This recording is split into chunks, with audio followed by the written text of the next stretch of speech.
Good afternoon to you all. Today we are going to discuss pharmacokinetics part 3, topic being excretion of xenobiotics, dosing schedules and therapeutic drug monitoring. First part, elimination or excretion of drugs. Excretion is the process of elimination or removal of drugs or its metabolites from the body. The major routes of drug excretion are renal, biliary, fecal, and alveolar. Other minor routes of drug excretion are milk, skin, hair, sweat, and saliva. Renal excretion, first point. Kidney is the most important organ for elimination of free, protein, non-bound, polar, non-lipophilic, water-soluble drugs. It includes three processes: glomerular filtration first, second being active tubular secretion, and third being mainly tubular reabsorption. Now coming to this diagram, which depicts renal excretion of drugs, showing three main processes: glomerular filtration, active tubular secretion, and third passive tubular reabsorption of drugs. First coming to the glomerular filtration at the glomerulus level, look in the diagram.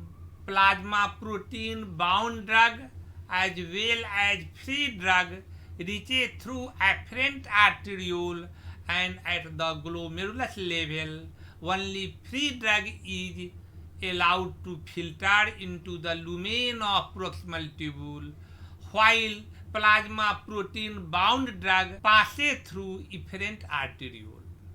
Factors which modify this glomerular filtration are protein binding of drugs, molecular size of the drug. Rate of filtration is inversely proportional to molecular size of the drug particles. Renal perfusion is directly proportional to glomerular filtration. Now coming to the next point, active secretion of drugs into the proximal tubular lumen from peritubular capillary plexus. Acidic drugs like penicillin, probenecid, indomethacin, methotrexate, and uric acid are secreted into the proximal tubular lumen. Some basic drugs are also actively secreted at this level. These drugs are morphine, quinidine, procaine, quinine, neostigmine, dopamine, histamine, serotonin, etc. Then drugs pass from proximal tubule through loop of Henle and distal tubule to reach collecting duct. At this collecting duct level, passive reabsorption of lipid-soluble unionized drugs occur. Examples being acidic drugs like barbiturates, sulfonamides in alkaline urine, and basic drugs like morphine, amphetamine usually not reabsorbed because in the acidic urine pH they remains in ionized forms. So for their reabsorption at collecting duct level, urine must be acidified by giving vitamin C and ammonium chloride like drugs. Strongly acidic and strongly basic drugs like aminoglycosides usually remain in ionized form at all pH range, so their reabsorption is very poor, so they are excreted in urine. Excretion of drugs, that is biliary excretion with enterohepatic circulation. Examples of drugs are bilirubin, quinine, colchicine, D-tubocurarine, corticosteroids, and erythromycin.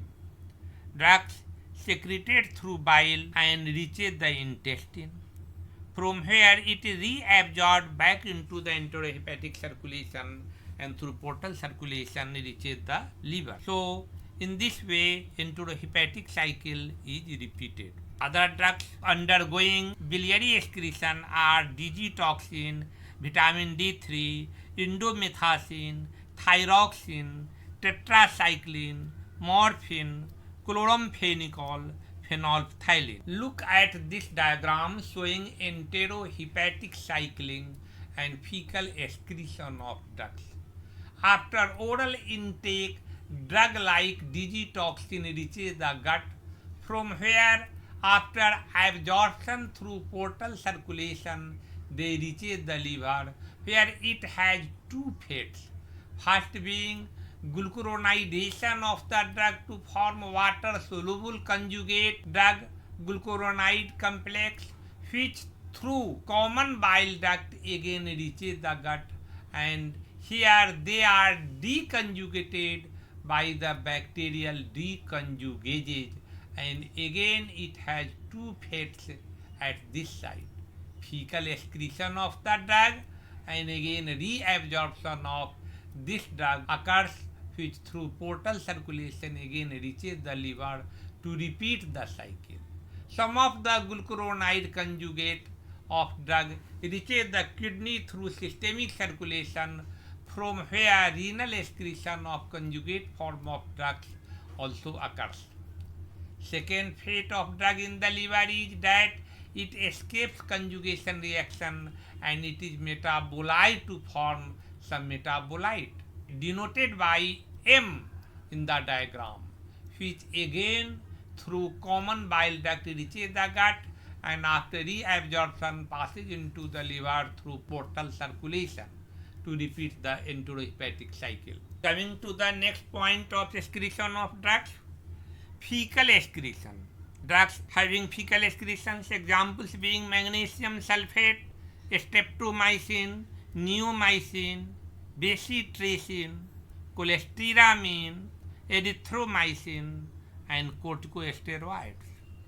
Drugs having alveolar excretions, example being general anesthetic, nitric oxide, ether, and alcohol. Drugs which are excreted through breast milk, that is mammary excretion of drugs. Basic drugs remain non-ionized at the plasma alkaline pH and so diffuse through the mammary epithelium and get accumulated in the milk.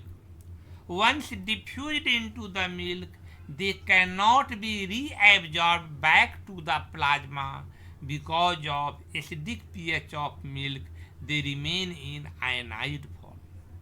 Examples of drugs which are excreted through breast milk are chloramphenicol, tetracycline, erythromycin, morphine, metronidazole, corticosteroids, bromocriptine, oral warfarin, diazepam, antihistaminics, senna alkaloids, ethanol, and urea. Here this diagram is showing mammary excretion of drugs. pH of breast milk is 6.6, whereas that of plasma is 7.4. So weak bases remains in the plasma in non-ionized form. So they are easily secreted through the mammary epithelium into the milk, where it becomes in ionized form due to acidic pH of the breast milk. So reabsorption of this ionized form into the plasma is very poor, shown in this diagram by fine arrow. Weak acids which usually remains in ionized form in the plasma are poorly secreted into the breast milk, where it becomes non-ionized in acidic pH of the breast milk. So in this non-ionized form, they are fastly reabsorbed back to the plasma. Now coming to the excretion through skin. Examples of drugs being griseofulvin, excreted through keratin of skin. Hair follicles, examples being mercury, iodine, potassium iodide, lithium, and phenytoin. Excretion through sweat, example being urea. Now coming to the different pharmacokinetic parameters. There are four important pharmacokinetic parameters: bioavailability, volume of distribution, plasma half-life, and clearance. Out of four, first two parameters, bioavailability and apparent volume of distribution, have already been discussed in the previous classes. Here we will discuss plasma half-life and clearance. Coming to the plasma half-life denoted by T-half, it is the time duration in which the plasma concentration of the drug falls by 50% of the earlier value. Coming to the next point, biological effect half-life. It is the time duration in which the principal pharmacological effects of the drug declines by half. Clinical importance of plasma half-life. It determines the duration of drug action. It determines the frequency of drug administration. Estimate the time required to reach the steady state plasma concentration. At steady state, the amount of drug administered is equal to the amount of drug eliminated in the dose interval. 4 to 5 half-life times is usually required to reach the steady plasma concentration state of the drug. And next importance is to calculate the loading and maintenance dose of the drug. Next point is clearance of drugs, also known as elimination of drugs. Clearance, it is defined as that fraction of the apparent volume of distribution from which the drug is removed in unit time. It is denoted by CL, and CL is equal to rate of administration divided by plasma concentration of the drug. It is expressed as milliliter per liter per unit time. Drugs are metabolized or eliminated from the body by first order kinetics, zero order kinetics, and mixed order kinetics. Now coming to the first order kinetics. What is first order kinetics? A constant fraction of the drug is eliminated at a constant interval of time. 95% of therapeutically used drugs obey first order kinetics. Examples being plasma concentration declining at a rate of 50% per 2 hours. Here in this flow chart, initial plasma concentration of drug is 100 micrograms per ml, and in each successive steps after every 2 hours, there is 50% decline in initial respective plasma concentration. So, in 6 such steps of half-life, about 98.5% of drugs have been excreted. So, half-life 2 hours is constant irrespective of any plasma concentration. Now coming to the next point, the rate of drug elimination is directly proportional to the plasma concentration. Examples: higher plasma concentration would also decline at the rate of 50% per 2 hours.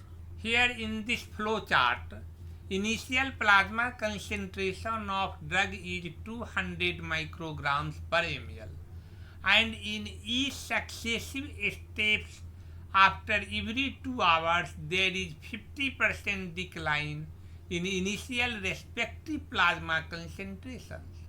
And to attain 3.125 microgram per ml plasma concentration, 6 steps or half-lives are required, which is one half-life step more than previous flow chart where starting plasma concentration was 100 micrograms per ml and 5 half-lives were required to attain plasma concentration of 3.125 microgram per ml. So, half-life of any drug following first-order kinetics always remain constant irrespective of the dose. Look at this diagram. The half-life is constant shown in the diagram B as a straight line. Irrespective of any dose, half-life is constant. And in the diagram A, it has been shown that half-lives are always constant, and this is 2 hours, 0 to 2, 2 to 4 and 4 to 6. So the areas of the each respective rectangle is constant. Coming to the next point, plasma concentration fallout curve on arithmetic scale is curvilinear, but logarithm of plasma concentration fallout curve remains linear. Look at this diagram. Plasma concentration fallout curve is shown, and the curve is curvilinear as shown in diagram A, while it is linear as shown in diagram B. Now coming to next diagram, in which plasma concentration dose curve has been shown of the drugs obeying first order kinetics. In this diagram A, it is curvilinear, while in diagram B, logarithm of plasma concentration and dose curve has been shown, and here the curve is linear. Now coming to the next point, after a single dose, about 97% of the drugs get eliminated after 5 half-life intervals. Here in this flow chart, initial plasma concentration of drug is 100 microgram per ml, and to attain plasma concentration of 3.125 microgram per ml, 5 half-life intervals are required as shown in this flow diagram.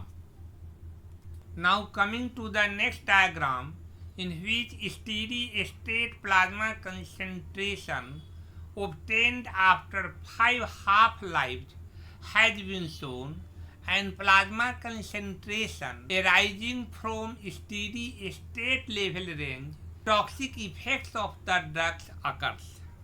If a fixed dose of the drug is administered at each half-life, 5 half-lives would be needed to achieve about 97% of plasma concentration as shown in this diagram. Now coming to the next point, if a fixed dose of the drug is administered at each half-life, 5 half-lives would be needed to achieve 97% of plasma concentration.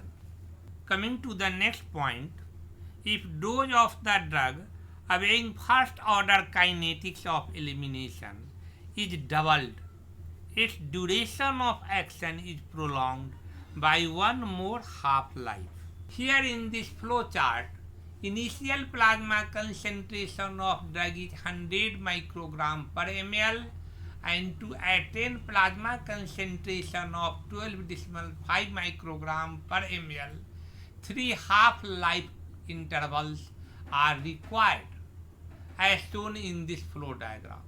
But when the initial plasma concentration is doubled, that is 200 micrograms per ml, then to attain plasma concentration of 12.5 microgram per ml, 4 half-life intervals are required as shown in this flow diagram. And also on comparing these two flow diagrams, 1 more half-life time interval is required in the second flow diagram. Now coming to the next point, the log plasma concentration fallout curve of a drug having high apparent volume of distribution and obeying first order kinetics of elimination shows two slopes: an initial rapidly declining phase due to distribution called alpha phase and later linearly declining phase due to elimination called beta phase. So these drugs show two different half-lives: distribution half-life and elimination half-life. Look at this diagram. Here log plasma concentration time relation curve has been shown. When a drug has been given intravenously to achieve 10% bioavailability, here in this diagram there is a rapid vertical decline of plasma concentration followed by linearly gradual declining of plasma concentration. Fast decline is due to fast distribution of drugs called alpha phase, while slow decline called beta phase is due to elimination of drugs from the body. So theoretically, according to this diagram, there are two half-lives, namely distribution half-life of alpha phase and elimination half-life of beta phase. Now coming to the next topic, zero order kinetics. A constant or fixed quantity of the drug is eliminated or absorbed per unit time. Example, plasma concentration declining at a fixed rate of 25 microgram per hour instead of 25% as in first order kinetics. Example of drug being ethyl alcohol. Here in this flow chart, initial plasma concentration of drug is 50 microgram per ml, and after every 1 hour interval there is a fixed decline of 25 microgram, and in the diagram after first half-life of 1 hour 25 microgram per liter of plasma concentration is attained, which is 50% less than the initial plasma concentration of 50 micrograms per ml. But after second step of 1 hour, plasma concentration becomes 0 from 25 micrograms per ml after a fixed decline of 25 micrograms per hour. So, in the second step, half-life of the drug is not 1 hour, because in order to have half-life of 1 hour, respective initial plasma concentration of 25 microgram per ml should have declined to 12.5 microgram per ml, in contrast to 0 as shown in this diagram. Now coming to the next point, rate of elimination is fixed independent of the plasma concentration of the drug, which are obeying zero order kinetics. Here in this flow chart, initial plasma concentration of drug is 100 microgram per ml, and after every 1 hour interval there is a fixed decline of 25 microgram per hour irrespective of any plasma concentration as shown in this diagram. Hence, half-life of a drug following zero order elimination kinetics is never constant. Next point, plasma concentration fallout curve is linear, but log plasma fallout curve becomes curvilinear. Look at this diagram showing graph between half-life and dose relationship of a drug obeying zero order kinetics. As the graph shows, half-life denoted by T half is gradually increasing in a sustained manner, in contrast to half-life of first order kinetics, in which graph is linear and parallel to base representing dose of the drug. Here in this above diagram, plasma concentration time fallout curves of drugs obeying zero order kinetics are shown. Here diagram A shows linear curve, while in diagram B log plasma concentration time relationship has been shown and the curve is curvilinear. Now coming to the lower diagram showing plasma concentration dose relationship curve in zero order kinetics. Diagram A representing plasma concentration dose relationship shows a linear curve, whereas log plasma concentration dose relationship as shown in graph B shows curvilinear curve. Note and compare that plasma concentration time and plasma concentration dose as well as log plasma concentration time and log plasma concentration dose shows linear and curvilinear curves, but their orientation is different from each other. Now coming to the next topic, Michaelis-Menten kinetics or mixed order kinetics, also known as saturation kinetics or dose dependent kinetics.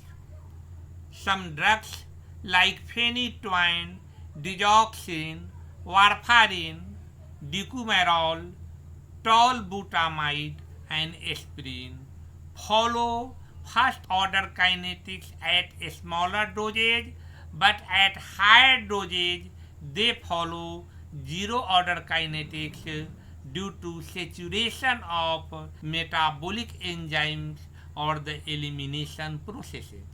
Look at this diagram showing graphs of plasma concentration time fallout relationship curve and log plasma concentration time fallout curve of drugs obeying mixed order kinetics. In diagram A, when plasma concentration is high, the drug shows zero order kinetics either due to saturation of elimination process or saturation of enzyme metabolizing drugs.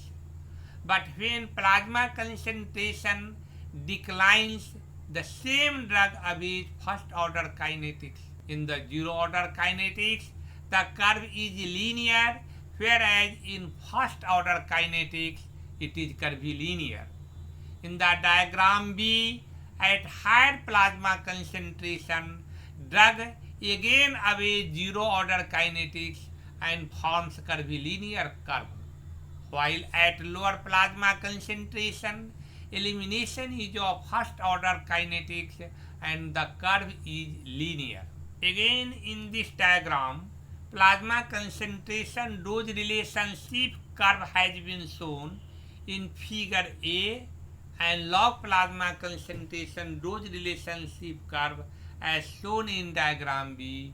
We notice that at higher plasma concentrations as shown in both diagrams, drugs obey zero order kinetics, while at lower concentrations drugs obey first order kinetics, and the curve is linear and curvilinear as shown in diagram A, as well as curvilinear and linear in zero order and first order kinetics respectively as shown in diagram B. Now coming to the next important topic, steady state plasma concentration of drugs denoted by CPSS. If a drug is administered repeatedly at short intervals before complete elimination, the drug accumulates in the body and reaches a state at which the rate of elimination equals the rate of administration. This is known as steady state or plateau level. Usually it takes 4 to 5 half-lives for the plasma concentration to reach the steady state. So, a drug having half-life of 12, 24 and more than 24 hours, several days are required to attain steady state plasma concentration. Steady state plasma concentration is given by the formula CPSS is equal to dose rate divided by clearance. Now coming to the next point, loading dose. When target or steady state plasma concentrations have to be attained rapidly, a loading or bolus dose of the drug is given at the starting of the treatment. A loading dose is a single large dose or a series of quickly repeated doses given to rapidly attain target plasma concentration. Example, heparin is given as 5000 international units bolus dose to attain target concentration, then maintenance dose is followed. Drugs with large apparent volume of distribution, example being chloroquine, and drugs with long half-life, example being digitoxin, need a long time to attain steady state plasma concentration. So a loading dose is required. Loading dose is equal to required plasma concentration of a drug multiplied by volume of distribution whole divided by bioavailability of the drug. Now come to this diagram which shows loading dose of a drug to attain steady state plasma concentration rapidly. Two graphs has been shown in this diagram, graph A and graph B. Graph A, steady state plasma concentrations rapidly attained after a loading dose and then maintained by administering maintenance dosage. In graph B, steady state levels being achieved in a regular course after repetitive dosage. Now coming to the next point, dosing schedules of a drug. Frequency of dosing of drugs depends upon respective half-lives of the drugs. Examples, drugs like norepinephrine half-life being 1 to 2 minutes, dopamine half-life being 2 minutes, dobutamine half-life being 2 minutes, and oxytocin having half-life 3 to 5 minutes. All these drugs are given by continuous IV infusion to maintain their steady state plasma concentration because of their very short half-lives. Second point, drugs having half-life 30 minutes to 2 hours, examples being cephalexin below 1 hour, paracetamol half-life below up to 2 hours. They are usually given TID or QID. Drugs having half-life 4 to 12 hours are usually given at every half-life intervals. Next, drugs having half-life 12 to 24 hours, they are given twice daily in divided dosage. Drugs having longer half-life due to high apparent volume of distribution, slow rate of elimination have cumulative effect. Examples, digoxin half-life 40 hours, AVD 640 liters, diazepam half-life 40 hours and apparent volume of distribution 50 to 70 liters. Now coming to the next point, fixed dose drug concentration. It means the combination of two different drugs in a single pharmaceutical combination. Example, cotrimoxazole is equal to sulfamethoxazole half-life being 11 hours and trimethoprim half-life being 10 hours. Sulfadoxine, half-life 160 hours, plus pyrimethamine, half-life being 112 hours. Ampicillin, half-life being 1 to 1.5 hours, plus clavulanic acid, half-life being 1 to 1.5 hours. Advantage of fixed dose drug concentration: convenience in dose schedules and better patient compliance. Enhanced effect due to combination. Example, sulfamethoxazole and trimethoprim are bacteriostatic when used alone, but bactericidal when in combination form. Combination therapy sometimes decreases side effects. Example, carbidopa and levodopa in the treatment of Parkinson's disease. Disadvantage: dose of component drug cannot be adjusted independently if desired. In some patients, when more than one disease is present, then treatment of different associated diseases cannot be successfully treated by a fixed dose drug combination. Example, iron deficiency anemia and megaloblastic anemia. Iron and vitamin B12 cannot be administered in a fixed dose drug combination. Rather, they are given separately. Now coming to the next topic, therapeutic drug monitoring, TDM.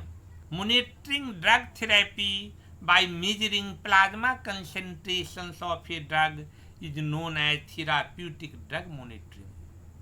Indications of therapeutic drug monitoring: drugs with narrow therapeutic index, example being lithium, digoxin, phenytoin, aminoglycosides, etc. Drugs showing wider inter-individual variations, example being tricyclic antidepressant, to ascertain patient compliance, and drugs whose toxicity is increased in the presence of renal failures, example aminoglycosides. Fifth point being to check bioavailability. Now coming to the next point, contraindication of therapeutic drug monitoring. When clinical parameters are available to assess response, examples BP measurement for antihypertensive, blood sugar estimation and selection of antidiabetics, prothrombin time, a partial thromboplastin time, and international normalized ratio INR for anticoagulants. Drugs producing tolerance, example being opioids. Third point, drugs whose effect persists longer than the drug itself, example omeprazole. Fourth point being if TDM is expensive. Now coming to the next points of clinical importance, that is methods of prolonging duration of action of drugs, processes, methods and examples. First, pharmaceutical modifications, which includes oral, parenteral and topical 3 processes. Coming to the oral, drugs given orally, their duration of action can be prolonged by the following methods: sustained release preparation, controlled release preparation, coating with resins, etc. Examples are iron, deriphyllin and diclofenac. Now coming to the parenteral process, methods for increasing duration of action of drugs. First being reducing solubility, examples Eilidh suspension, and examples are procaine penicillin and benzathine penicillin. Second point, altering particle size of the drugs, examples depot progestins, insulin zinc suspension as large crystals that are slowly absorbed. Third, pellet implantation, of celastic capsules, examples being DOCA and testosterone. Fourth, combining with protein, examples being protamine plus zinc plus insulin. Fifth process, chemical alteration, example being esterification reactions, and examples of drugs are estrogen and testosterone. Coming to the third process, topical methods used for prolonging duration of actions are transdermal adhesive patches, ointments, and occlusals, transmucosal, used in eye. And examples being scopolamine, nitroglycerin, and pilocarpines. Now coming to the pharmacokinetic interventions, there are different processes like absorption, distribution, metabolism, and excretion. Coming to the first process, absorptions, methods used for prolonging duration of action of drugs are reducing vascularity of absorbing surface. Examples are adrenaline plus lignocaine. Distribution method being choosing more protein bound member of the group. Example sulfonamides like sulfa-methoxypyridine. Third, metabolism, inhibiting the metabolizing enzymes cholinesterase. Examples physostigmine prolongs action of acetylcholine. By inhibiting the enzyme peptidase in renal tubular cells, cilastatin prolongs action of imipenem, an antimicrobial. Excretion is the next process and methods being competition for same transport system for renal tubular secretion. Examples, probenecid prolongs the action of penicillin and ampicillin. Thank you to you all.